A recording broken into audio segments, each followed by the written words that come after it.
صحیح اور عقلی زندگی گزارنے کے لیے یقیناً شرط یہ ہے کہ ہم عقل کے لیے حقیقی قدر اور اعتبار قائل ہوں، لیکن یہ مقدار اس کے لیے کافی نہیں کہ ہم ان کئی غلطیوں سے دور رہ سکیں جن میں عقلی لوگ بھی مبتلا ہو جاتے ہیں۔ کیونکہ بہت سی غلطیاں غیر عقلی امر یا خرافات کی صحیح تعریف نہ ہونے کی وجہ سے پیدا ہوتی ہیں۔ بہت سے لوگ یقین رکھتے ہیں کہ خرافات کا مطلب وہ چیزیں ہیں جو ہمارے عقائد، خاص طور پر ہمارے مذہبی عقائد کے ساتھ ہم آہنگ نہیں ہیں۔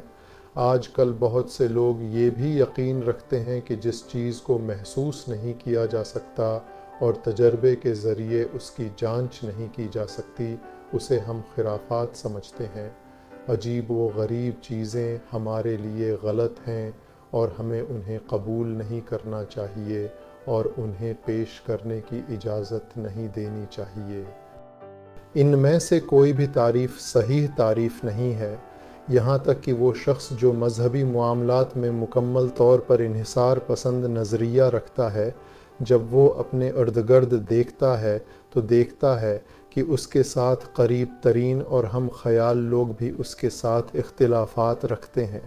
اب وہ یہ نہیں کہہ سکتا کہ یہ سب خرافات کے لوگ ہیں۔ وہ شخص جس کا نظریہ صرف مادی ہے اور تجربے کو معیار بناتا ہے، اگر وہ بھی سائنس کی ترقی کو دیکھے اور سائنس کی تاریخ کا جائزہ لے تو وہ مختلف موضوعات سے واسطہ پڑتا ہے جو کبھی عجیب تھے اور قابل آزمائش یا قابل جانچ نہیں تھے، لیکن آج ثابت ہو چکے ہیں اور حقائق کے طور پر قبول کیے گئے ہیں۔ لہٰذا ہم یہ نہیں کہہ سکتے کہ جو غلط ہے یا عجیب ہے یا جس کے لیے ہمیں کوئی وجہ نہیں ملتی، یہ خرافات ہیں۔ نہیں، خرافات وہ چیز ہے جسے ہم نے یا تو بغیر وجہ قبول کیا ہے، یا جب ہمارے پاس اس کے لیے وجہ ہے تو ہم بعد کی وجوہات یا اس کے مخالفین کی وجوہات سننے اور جانچنے کے لیے تیار نہیں ہیں، اور ہم جو جانتے ہیں اسی پر اکتفا کرنا چاہتے ہیں۔ خرافات کا مطلب یہ ہے،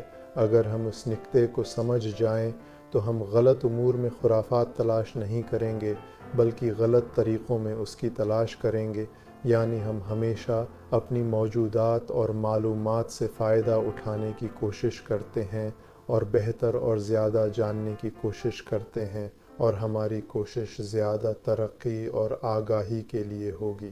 عقلیت کا مطلب یہ